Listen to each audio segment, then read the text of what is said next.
All right, so now after enduring yet another baseless smear from the corrupt mob and the media, Congressman Devin Nunes, he is taking action, filing a bombshell defamation lawsuit against CNN after they published an alleged false story about Nunes traveling to Vienna to dig up dirt on quid pro quo Joe.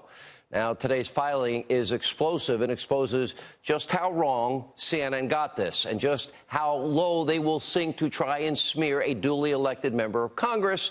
And, of course, the congenital liar, Adam Schiff, is not only continuing to steer Democrats off the impeachment cliff, but he's apparently promoting the smear effort as well, alleging that call logs showed Devin Nunes was working with Rudy Giuliani to dig up dirt on Trump's opponents in Ukraine. All right, here to get into all the details of all of this is Congressman Devin Nunes. All right, let's first start with the lawsuit. You ever traveled to Vienna, Congressman? I've been in Vienna, but I wasn't there in 2018 when they said that I was there, so that's their problem. Let's talk about the specifics of what they got wrong. And here's the other question. Did they do any due diligence? Did they ever ask you or your office? Well, look, here's my rule with CNN for the last 2.5 years, and most of the mainstream media, everyone in the Capitol here, they know it. Until they retract their fake news stories about, me being under investigation, me doing midnight runs to the White House, I've told them, until you retract, I'm not acknowledging any question that you give to me in this lifetime or the next lifetime. So they know that I don't respond to any questions. I don't even acknowledge questions, right?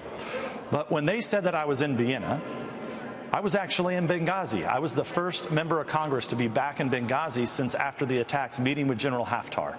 Then I went from there to Malta to actually participate in a repatriation ceremony because we found a soldier that was in the Mediterranean.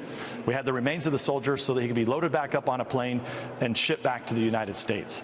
I was not meeting with Ukrainians in Vienna in December of 2018. It wouldn't have been hard to prove. And I think the bigger point here, Sean, is that they shouldn't be listening to somebody who's been indicted. Okay, it's really, really bad on their part. It's reckless. It's clearly reckless. And look, it's been 10 days. I was on. This story came out 10 days ago. I was very clear. I said it was demonstrably false. I think that's a clear definition that I was denying it. They didn't correct the record. I went on your show and said a week ago and said that I was going to be working all week to get all the facts to present them in federal court. So look, I'm ready to meet with CNN tomorrow. They can put all the facts on the table. I'll put all my facts on the table, and we need to go to a jury trial and let a jury decide whether or not what's been done here is appropriate, because it's clear to me CNN has had an axe to grind. I mean, how many times have you seen it? Sean, you've seen it. Your viewers have seen it. CNN chasing me around in the Capitol. CNN chasing me around back in my district in California. Always with smears, always with lies, always with fake news. It just happens that this time they went way overboard, and I'm not going to take it anymore. So the report, your lawsuit goes on to say, because they were claiming, their report claimed that you met with the Ukrainian prosecutor fired son of a B. They did it by quid pro quo Joe, Viktor Shokin, in Vienna in 2018 to dig up dirt on Hunter and Joe Biden. That is, you didn't go anywhere near that area, and nor did you ever meet with the Ukrainian prosecutor that was fired because of Joe. Isn't that? It's even better than that. I have pictures of myself in Benghazi and in Malta at the time frame. I mean, this is absolute definition of fake news, right? And look, I've made no secret that I want to get to the bottom of who Fusion GPS's sources, who are the Democrat sources in Ukraine. We've been looking for those sources for a very long time. But I will tell you, wasn't in Vienna and didn't meet with this guy Shokin. Now, maybe I need to, because maybe they have something. I don't know, but it makes me question whether or not now I need to reach out to Shokin and see what he actually has. What about the reports tonight that are just breaking that reveal multiple calls between you, this guy Parnas, and Rudy Giuliani?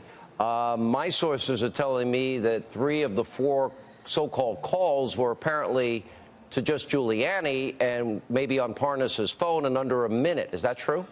Well, it's even better than that. First of all, you have to remember the House Intelligence Committee, we are the oversight committee. We have Americans and foreigners contact us every single day with information. We take that information, we see them somewhere, we listen, we say, hey, can you get this to the appropriate lawyer or staff member on the committee? The fact that I know Rudy Giuliani, I've known Rudy Giuliani a long time. And during that time, if you remember, that was right when Robert Mueller completely bombed and flamed out. So I remember talking to Rudy Giuliani, and we were actually laughing about how Mueller bombed out. So, I don't know, maybe they have the recordings of my phone calls with Rudy Giuliani. They're welcome to play them, because everything I spoke with Rudy Giuliani about is nothing that I wouldn't care if the American people found out. But the fact that the Democrats are using this once again, what are they doing? They're lying. They could have told CNN that I wasn't in Vienna. They had the records. They wanted that story to be printed. Did you ever talk to this guy, Les Parnez, or whoever his name is? It's possible, but I haven't gone through all my phone records. I don't really recall that name. I remember the name now because he's been indicted. But why would CNN rely on somebody like this? And I'll go back and check all my records, but it seems very unlikely that I would be taking calls from random people. Like I said, we have a process, standard operating procedure. You call my office, or you call me, or you see me out on the street. I will do my job and do my duty. I'll take your information. I'll get it to the appropriate staff person or the appropriate agency in that matter.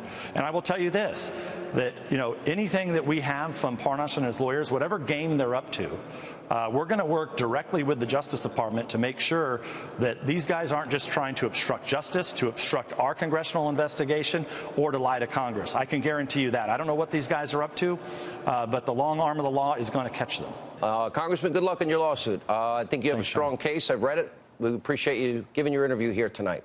Absolutely.